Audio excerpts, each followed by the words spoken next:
Good morning, or almost good afternoon. As you heard, my name is Marina Katella. I am from KIS Jeju campus. I have been here in Korea for just over 1 year. This is my second academic year. And previously, I've worked in international schools in Qatar, also in the United States. And I am a elementary education teacher by training, but I have also worked with technology integration since the start of my work in the classroom. So that's a little bit of who I am. The other thing you may have noticed about my name is that it looks a little bit unusual, and I want to tell you a little bit about my name and the connection it has for my being here today and the work that you're doing. My name is pronounced correctly as Marina Katella when I speak English, but my name is actually Marina Kohtala, which is from Finland. Just like your students, I did not grow up speaking English. I did not learn in English until the end of elementary school. So the fact that I'm here speaking in front of you today in English is quite amazing, I feel. And I hope that it gives you a little bit of hope for the work that you're doing with your students, that it is possible for all of us to develop fluency and competence in a language that's not our own. And so that's a little story of me and my connection.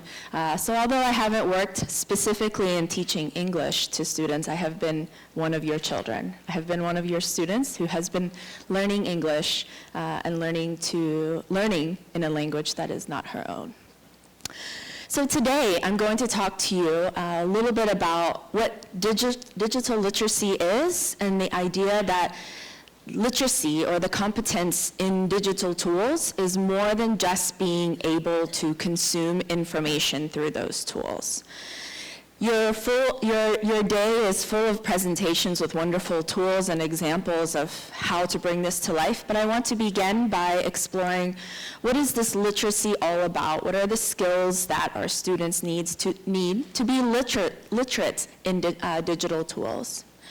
So I know that you have a copy of my slides, so the year that I have hidden here is visible to you.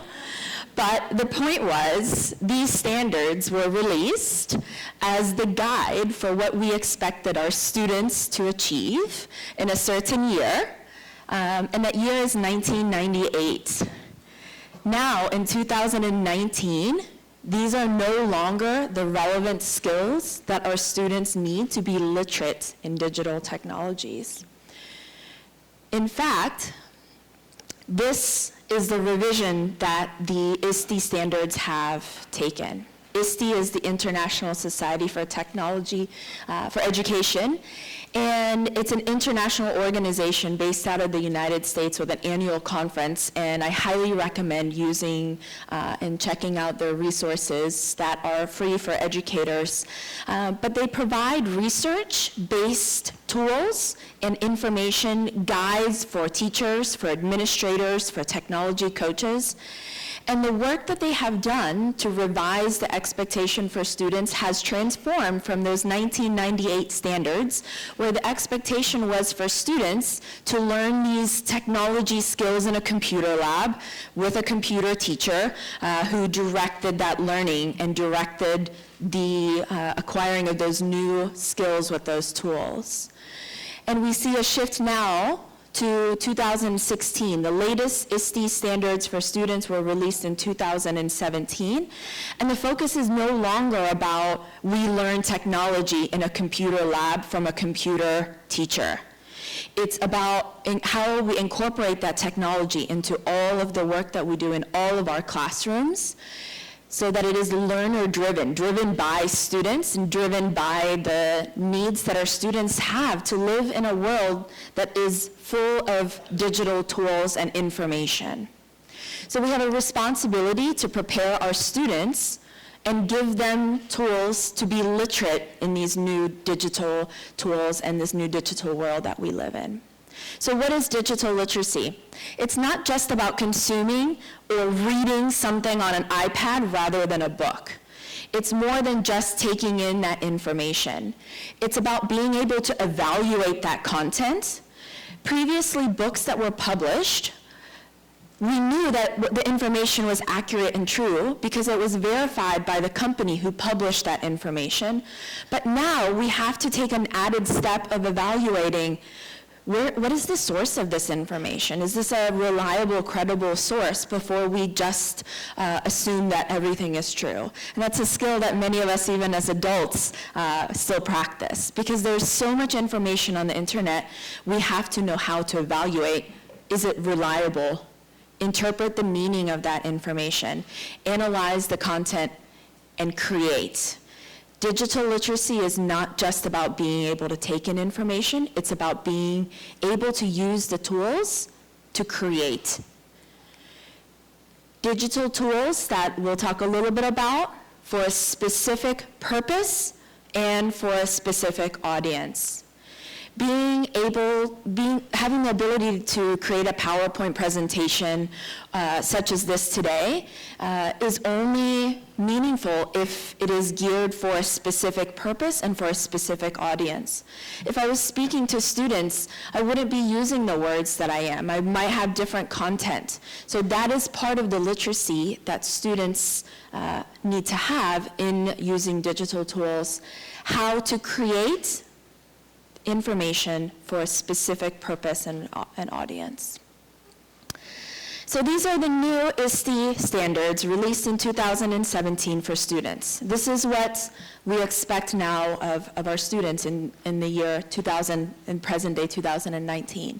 We want students to be empowered, have the ability and power to learn and seek knowledge on their own, connect globally, use those tools responsibly, not just know how to create a PowerPoint presentation, but how to really use technology in a way that allows them to engage with the world. But if this is what we expect of our students, then something has to shift with what we are doing and what we expect of our educators. So Iste has also released the standards for educators.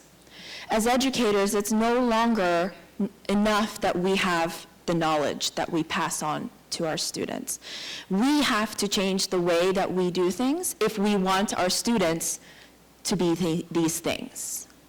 And so the work that educators are now being asked to do is not just share knowledge, but to facilitate learning for students, to incite excitement and curiosity and interest in learning more, collaborating with each other in events such as this, seeking knowledge, and then going back and speaking with your colleagues about what this new information means for you.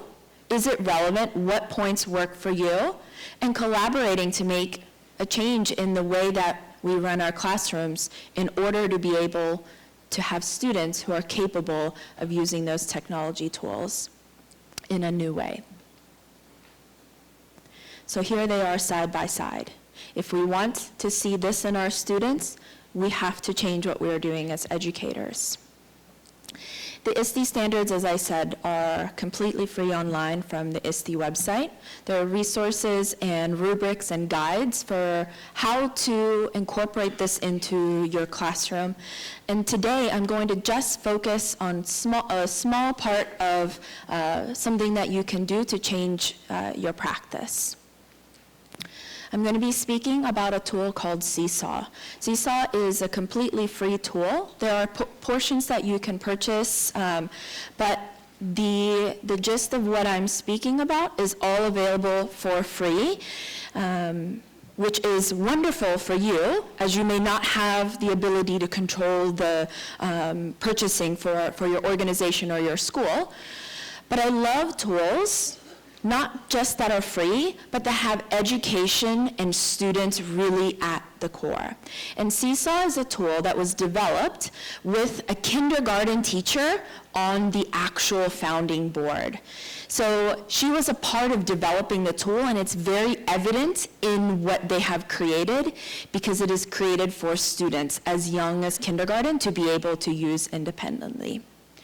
I want to note that if you search for Seesaw in the App Store, Android or iOS or online, this is the app that we're looking at, the Learning Journal. There's a parent component, and that's the Family Seesaw app, which I will speak a little bit about. But in case you want to follow along, if you have the app downloaded or if you'd like to download it, this is a free download, iOS or Android store, and Seesaw, the Learning Journal, is what I'm going to be speaking about.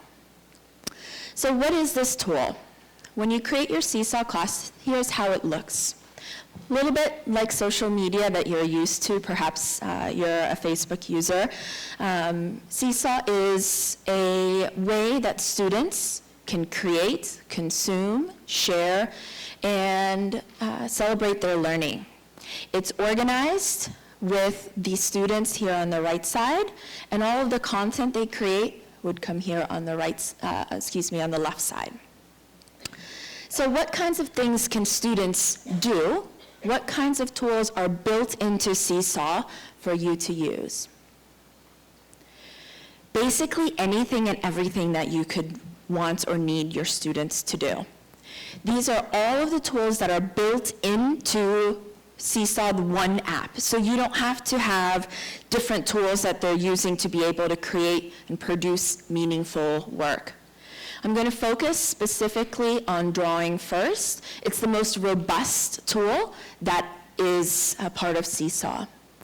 The drawing tool begins as a blank canvas. If you've ever used EduCreations or a different whiteboard app, it's a very similar concept, just a blank canvas, which means the possibilities are endless for what you can do.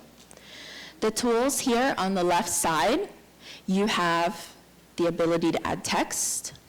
You can use the microphone that is built into the app to record voice. You can add pictures, up to 25 pictures in a collage. And with the 3 dots, you have some new built-in shapes and patterns. So what does that mean? What can we do with text and photos? Rather than just creating work that is on paper, I can take a picture of that work using Seesaw. I can use the microphone to record my voice reading that work or explaining my work. I can use the drawing tools here on the bottom to annotate either as I speak or over the drawing that I have created. And then, of course, on the right side, we have some different colors that students can use. And as you're looking at this thinking, oh my gosh, there's so much that I need to figure out, it's okay to not be an expert on all of the tools. Your students will do that. They will find the magic marker before you even think about trying to use it. And that's great. Let them have that experience of discovering something and then sharing that. Look what I found. Here is something that I realized that I can do with this. After you create your work, the green check mark is how you proceed. Seesaw is built with students in mind, which means that the buttons and things that they need to click are very simple, and they don't change from one type of tool to the other. The green check mark is always your signal for proceeding and going forward. Once a student finishes the work that they want to add, you can add it to a single student. He or she can do this individually, or as a teacher, you could add to their journal. You can post something to the entire class. You can tag multiple students if it is a task that they've worked on together.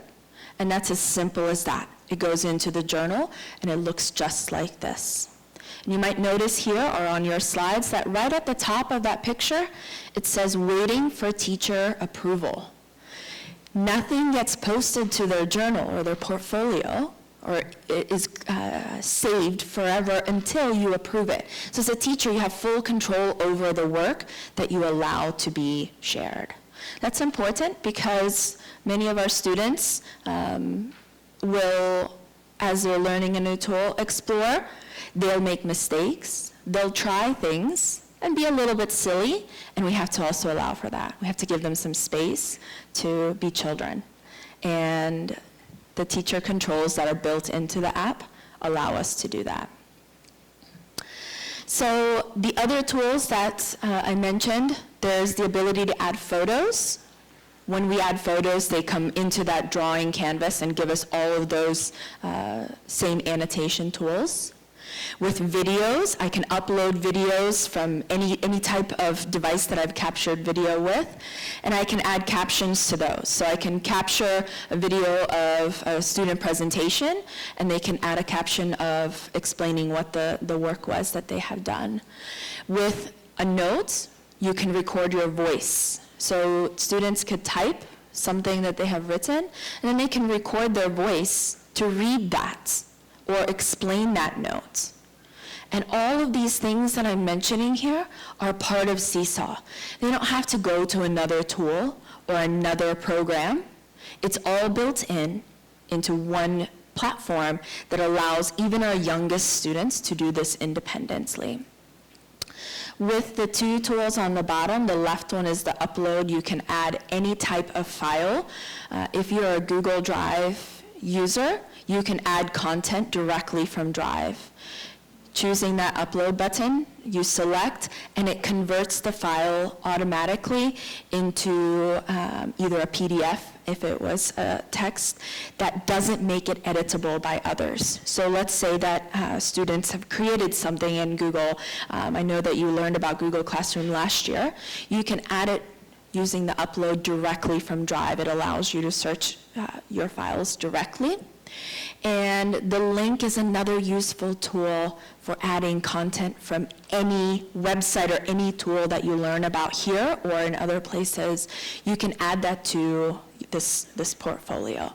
So Seesaw is a place that students can really create a portfolio or a record of all of their learning. And just imagine how powerful it would be to look back. Here's the work that you did in September when we started, and now look where you are in May at the end of the year. The other beautiful, wonderful thing about Seesaw is the activities that are built in for free in this tool. So you're thinking, what kinds of things could my students do with this? What kinds of drawings and things could they create? I can use the activities that are built in and created by educators just like you for free to use. This is a screenshot of what the activity library looks like. You'll see that there is a grade level selection, which is marked pre-K currently. And right next to that is a subject drop-down menu, which allows you to find activities that are specific to your content area, including English language, literacy learning tool activities that are already created for free for you to use. So what kinds of things are in here? Here's one from someone named Angela. I don't know Angela, and Angela's not paying me to show her work, but I wanted you to highlight a few of the examples that might be relevant for you. This is an activity that has been shared in the Seesaw library. On the left side, you'll see what the template looks like. So using this activity, each student would get a drawing with that chart. The directions are there on the right side, written with the student as the audience. And the green little buttons and the T and the microphone, those are the exact symbols that are part of the tool. So the directions for the activities include the specific symbols that students need to know or use in order to complete the task. So not only is the activity already created for you that you can use, the directions are really there to help you and your students know how to complete that task. So as you can see, this activity has 2,000 teacher likes. That means 2,000 people have saved it into their collection of things they want to share. It tells you exactly what kind of devices it's compatible with. Seesaw is wonderful in that it can be used on any computer, any laptop, any mobile device, even things like Kindle Fire. So it really is not limited to specific kinds of technologies that might not be accessible for you. Another activity. This one is for writing. So the activity is to take a record, take a picture of your writing and read it, to record your story. Sometimes our students write with language or handwriting that perhaps isn't quite at the point that we're able to decipher it yet, unless you've had lots of work working with pre-K and kindergarten and deciphering their creative spelling. But this allows the student to share that, but also practice their speaking. And one thing I want to call your attention to here is directly under the directions, it says play instructions. Built into Seesaw again, you can record yourself reading those directions so students can listen to them. Perhaps they're not able to access those directions, that language on their own, and they need someone to tell them what the directions are. It can be built in. The students can click play and hear what were the directions that I needed to do. And I can push that play as many times as I need to. Even after I start working, I can come back and think, okay, what were the directions that I needed to do? In addition to being able to record my voice, I can have a video. I can actually record myself giving students the directions. And a third example, again, built into the activity library, completely free for you to use, a vocabulary organizer. Select a word, and then there's some word work that students can do, again, with the instructions narrated orally for students to be able to play back. I discovered, let me come to my computer and get this, that Seesaw also has content that is created and ready for Korean. I know you're not teaching Korean, but I found this really amazing, that there's content already in there. I don't know who Mr. Kim is, but if you do know him, tell him that I love that he is using Seesaw to allow his students that are Korean learners to practice. You could do the exact same thing in English. He has a video of himself giving the directions and giving the task, modeling it for students. The directions are written out on the right side for students to complete. There's no reason you couldn't do this exact task in English. Here's the task. Practice saying and doing this. And having a video your students can see and have that very precise, exact model for them to go back to as they're practicing. There's no limit on how many times they can record and re-record their practice. How many times they share or how many times they post to their journal, of course, we can't control. But with that teacher approval, we can say, okay, here's your final one that we'll add to our collection.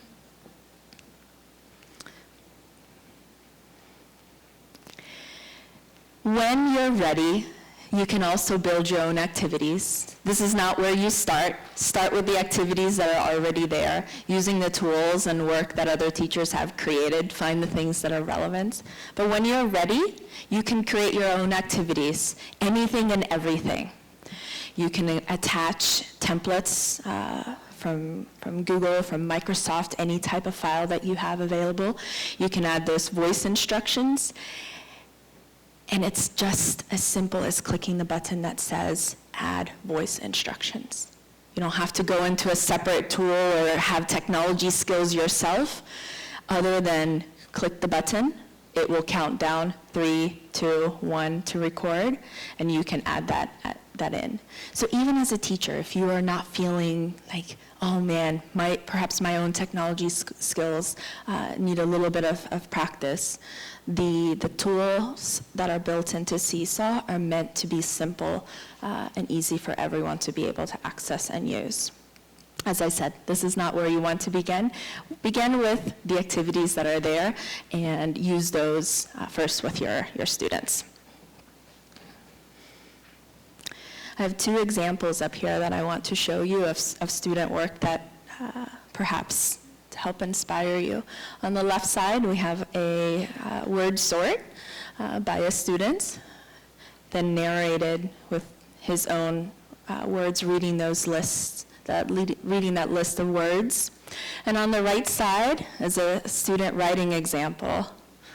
I'm great at writing, I think, is what she wanted to say. Maybe it was art. But this is work that was put into Seesaw, a picture with her voice reading her own writing. So the work that is there is capturing the student progress. It's giving them an audience. Someone is listening to my work, and who that audience is possibly just you. Seesaw also allows you to connect parents when you're ready. Don't start there. Start with just having the student work. Parents can get automatic notifications when things are added to their child's work, and they can comment and like and celebrate their students' learning. All free, all part of the tools built into Seesaw. In your Seesaw class, in the top right, there's a little wrench. This is where the teacher magic happens. This is where all the settings are. I'm going to just briefly touch on this so that you can see what options you have there to consider. The first part is not that exciting, just how you name your class and if you want to change the color background. But the second part of the menu is a little bit more important. This is where you can control what and how your students can interact with each other. So the first part is how they sign in. You might be thinking, oh man, I only have one device in my room, or I don't have any devices, or they share things. Seesaw is, again, built for students as young as kindergarten. Students can sign in with a simple QR code that doesn't require typing in anything, that doesn't require them to remember their password. This class, as you can see, the sign-in mode is a class code. That is a QR code that I would have printed in my class that students would just scan, and they would automatically be signed in. Choose their name from the list. I have the ability to allow students to see each other's work. Again, start with just having access to their own work, and then open up that access and content for others. There's a lot of power in peer feedback. So when you're ready, after you have modeled and talked about what are appropriate ways to provide feedback, what are we looking for, and how to help your classmates, you can allow students to see each other's work, comment, or like. Just like with work, all of the comments have to be approved by you. So as a teacher, you would get that same notification asking and requiring approval before anything is posted to the student's work. But it can be really, really powerful for students to hear from one of their peers, like, hey, great, I love your story. I love the way that your characters came together to solve the problem in the end. Or simply just practicing their speaking too. The control, though, is all with you as a teacher. You have the ability to decide just what level of access and control you want to grant for your students. The same thing for families. When you're ready, you can connect them here. Once you click that little enable family access to green, these are the things that you can allow parents to do. They can connect and see their students' work. Parents will never be able to see the work of other students. They can only see the work that their child has produced. If, for example, you share a picture that is of classwork and that you have tagged everyone, in that case, all of the parents would be able to see that. But individual child work that is created or added by a single child would only be visible to that one parent. And again, this is not something you have to begin with. In fact, I would recommend that you start practicing with your students and then open up that control as you get more comfortable.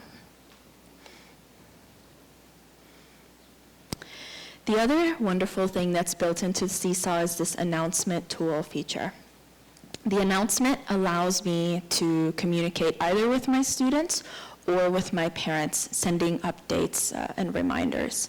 We actually have switched to Seesaw being our school-wide platform at KIS Jeju. This is how all of our classes communicate with parents. So it's instant for parents, and they receive notifications in a way that they choose. They can have it sent to their email or just on the app.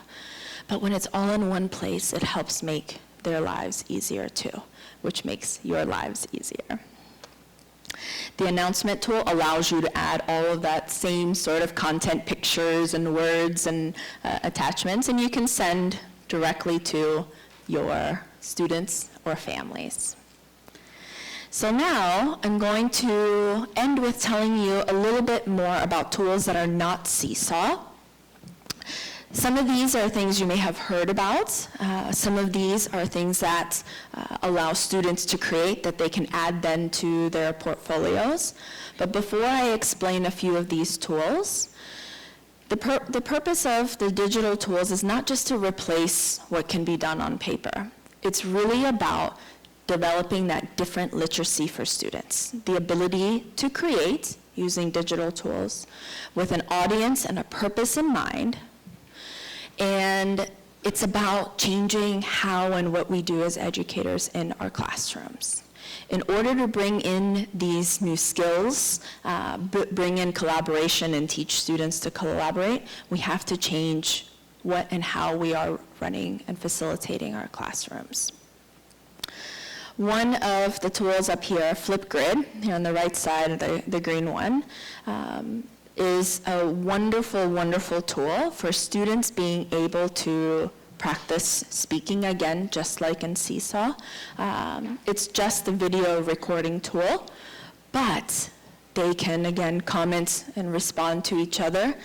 Flipgrid also does a lot of work in connecting classrooms. So part of the work that I mentioned is that this is about not just your classroom, but giving your students access to connect with classrooms in the world outside of your four walls. Flipgrid is a wonderful free tool that allows you to do that offers events such as global connection events where you can connect with other classes, share your videos, and other students can respond. Practicing speaking, connecting with classes with native English speakers. It makes the learning so much more meaningful for students when it is not just a peer, but someone who really knows and understands that language that they are practicing. And of course, they'll be a little bit shy at first, but Flipgrid has these wonderful stickers and tools built in that you can put over your face so your face isn't showing, little sunglasses and hats and things. Our first grade classes love Flipgrid.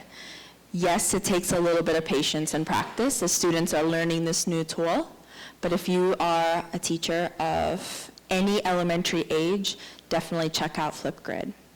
The other tool I want to mention right next to it is Padlet. Padlet is like a digital corkboard. Imagine a corkboard where you can put sticky notes and then transform that onto a computer. Okay, why would I want corkboard with sticky notes on a computer? Padlet doesn't require you to sign in. So I want to collect responses from everyone in this room. I don't want you to have to sign in. I don't want you to have a specific username. I can use Padlet to share a link with you, and you can click and add your voice without needing any other skills other than knowing how to click and how to type. We've used Padlet to collect some feedback from our parents that we wanted them to all to see. So we asked our parents, if the students were doing their best learning, what would the school look like? What would it sound like? What would it feel like? And we wanted the parents to be able to see each other's responses as we were developing kind of the direction we're going as a school. And Padlet allows them to share their voice, allows us to moderate and approve those comments before they're posted, but it's completely free. It allows users to engage with you without requiring any kind of passwords or usernames. And it builds that community and connection outside of your classroom as well as outside of your school. And the last one I want to highlight for you is Newsela. Here on the left side, Newsela. Newsela is a tool that, again, has some premium features, but it has content that is available in lots of different reading levels. So let's say that you are reading or learning about polar bears. Newsela has relevant news articles, and it allows you to change the level so that students who are reading and comprehending at different levels can access the same information, same topic, but in a level that's appropriate for them. Newsela also has lots of other things built in that allow students to respond to questions and create kind of like a flipped classroom model where you're giving content to students to engage with and then come back to work. But the best part of it is the ability to have content that is differentiated, built-in differentiation and access for your students, without them having to feel like I'm getting a different book. I'm not having access to the same topic. So those are 3 tools that I wanted to mention. Everything up here is something that I have used in some capacity. I know you've heard about Kahoot. Kahoot is still an incredible way to collect student engagement and build a little competition and fun.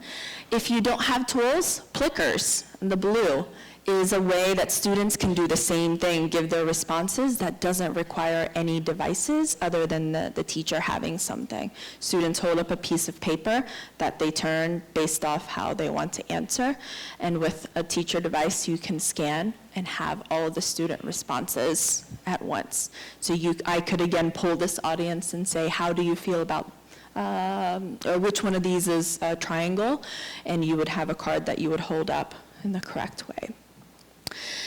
Now, I hope that during this session you have gained some specific tips and tools about Seesaw in particular. I could stand up here all day telling you about all these tools and how they work and which one is best, but that wouldn't help everyone. After this session, we have a break, and I'll be available in the lobby if you have specific questions for me about tools that might work for your setting. I might not know the exact answer, but I will be happy to help speak with you and find a solution that works for you. But what I want to remind you about is that it's not about the technology. It's not about technology skills or teaching them how to use Canva, for example. It's about using tools to build digital literacy, to build the capacity for creating for a specific purpose and audience, engaging with tools that are part of the world that our students live in now. That's all I have for today. Thank you so much for your time and being a great audience.